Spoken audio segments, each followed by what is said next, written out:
So students, welcome back to my YouTube channel. I hope you all are doing well. So students, आज हम BPAG 171 की unit 10 को discuss करेंगे climate change. इसमें हम 5 topic cover करेंगे। सबसे first introduction, second understanding weather and climate, third understanding climate change, fourth climate change vulnerability, fifth climate change adaptation. ठीक है, ये आपकी बहुत ही ईजी सी यूनिट है, बस आपको क्या है ध्यान से सुनना है।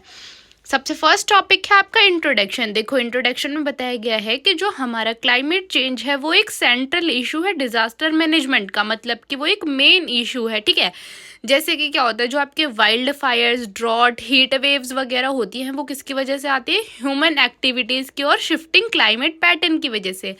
मतलब कि जो आपका ड्रॉट मतलब सूखा पड़ता है, जो गर्म हवाएं चलती है, जो वाइल्ड फायर मतलब कहीं पे भी आग लग जाती है बहुत ही ज़्यादा क्वांटिटी में, तो वो आपके क्लाइमेट चेंज की वजह से आती है और ह्यूमन एक्टिविटीज़ की वजह से आती है। तो इस चैप्टर में हम पढ़ेंगे कि कैसे हम इन सब चीज़ों के लिए प्रिपेयर हो सकते हैं, रिस्पॉन्स कर सकते हैं और कैसे हम इन चीज़ों से रिकवर हो सकते हैं।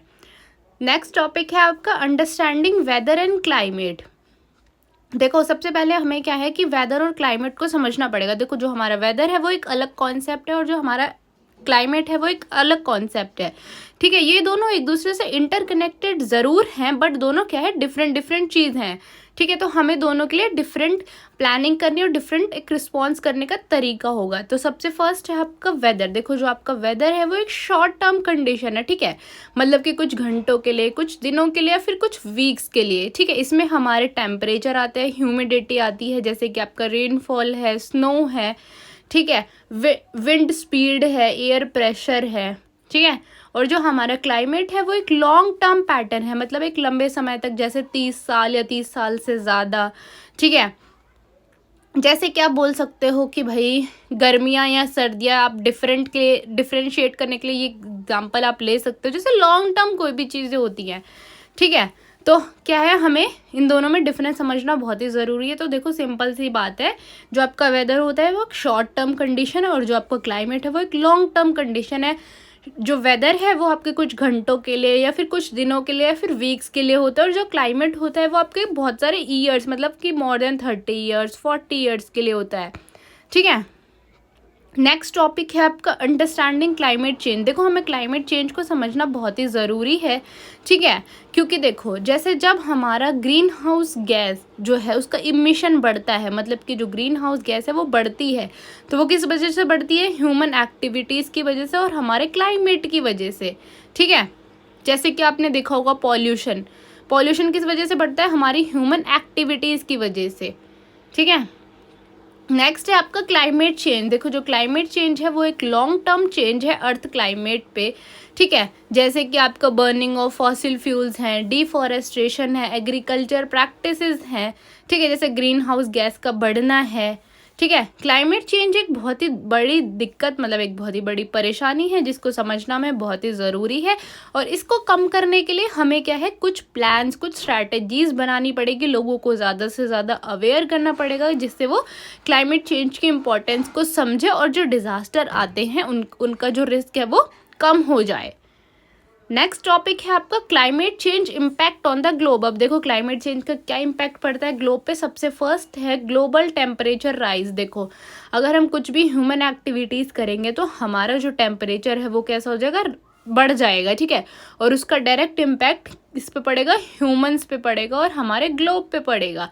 ठीक है, जैसे कि क्या होता है भाई, हीट वेव्स चलने लग जाती है। ठीक है, मतलब गर्म हवाएं चलने लग जाती है। जैसे फॉर एग्जांपल कि अभी अप्रैल चल रहा है। ठीक है, तो अप्रैल में क्या है, सॉरी अभी मार्च चल रहा है, तो अगले महीने अप्रैल है। ठीक है, मतलब कल से ही अप्रैल है आपका।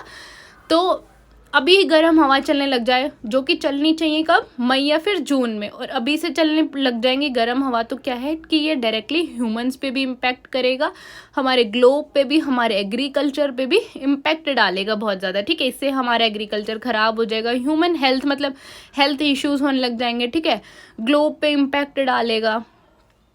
ठीक है, या फिर देखो जब मौसम नहीं है बारिश का, जब ज़्यादा बारिश होने लग जाए, ठीक है, उससे क्या हो सकता है, फ्लड आ सकता है आपका। ठीक है, बहुत सारे एरियाज़ क्या है, डैमेज हो सकते हैं। ठीक है, जो एग्रीकल्चर है उसमें बहुत ज़्यादा पानी की रिक्वायरमेंट नहीं है, तो फिर भी उनको बहुत ज़्यादा पानी मिलेगा तो वो क्रॉप कैसी है, ख़राब हो जाएगी।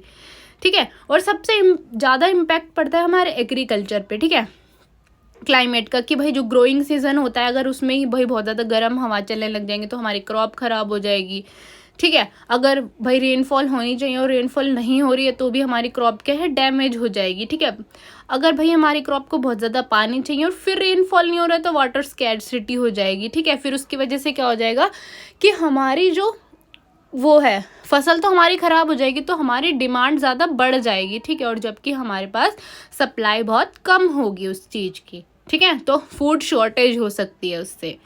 नेक्स्ट टॉपिक है आपका क्लाइमेट चेंज वल्नरेबिलिटी। देखो क्लाइमेट चेंज एक बहुत ही कॉम्प्लेक्स इंटरप्ले फैक्टर है, ठीक है, जो कि बताता है कि कैसे आपकी पॉपुलेशन जो है वो रिस्पॉन्ड करेगी क्लाइमेट से, ठीक है, मतलब क्या इम्पैक्ट पड़ेगा तो कैसे हमारी जो पॉपुलेशन है वो रिस्पॉन्स करेगी, ठीक है।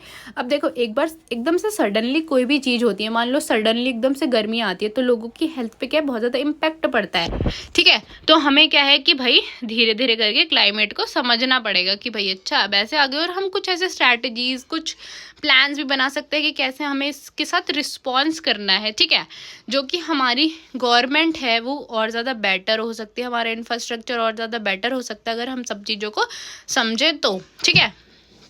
नेक्स्ट टॉपिक है आपका क्लाइमेट चेंज अडेप्शन। देखो क्लाइमेट तो चेंज होगा ही, ये तो अब हमारे हाथ में है नहीं, ठीक है, पर ये हो सकता है कि भाई एकदम से सडनली क्लाइमेट चेंज हो रहा है, ये हम लोगों के हाथ में है कि हम कुछ उल्टा सीधा ना करें, जो भाई नेचुरल चीज़ें हैं उन्हीं पे हम ध्यान दें, तो हमारा क्लाइमेट क्या हम जल्दी से उस चीज़ को अडेप्ट कर सकते हैं, ठीक है। तो हम उससे क्या है वल्नरेबिलिटी को कम होने से रोक सकते हैं, ठीक है, जल्दी से अडेप्ट कर सकते हैं और हम सस्टेनेबल डेवलपमेंट को प्रमोट कर सकते हैं, ठीक है। तो हमें क्या है कि जैसे फॉर एग्जांपल दिवाली के टाइम पे क्या होता है कि बहुत ज़्यादा पॉल्यूशन हो जाता है, और वो क्यों होता है, हम बहुत ज़्यादा बम पटाखे जलाते हैं तो बहुत ज़्यादा पॉल्यूशन हो जाता है, ठीक है। तो उस टाइम पे बहुत ही ज़्यादा भाई पॉल्यूशन ही पॉल्यूशन रहता है हमारे इन्वायरमेंट में, ठीक है। तो वो इम्पैक्ट किस पे डालता है, एग्रीकल्चर पे भी, ह्यूमंस पे भी, ठीक है। उसकी वजह से क्या है टेम्परेचर चेंज हो जाता है, हमारा क्लाइमेट चेंज हो जाता है, ठीक है, हमारा वेदर भी चेंज हो जाता है।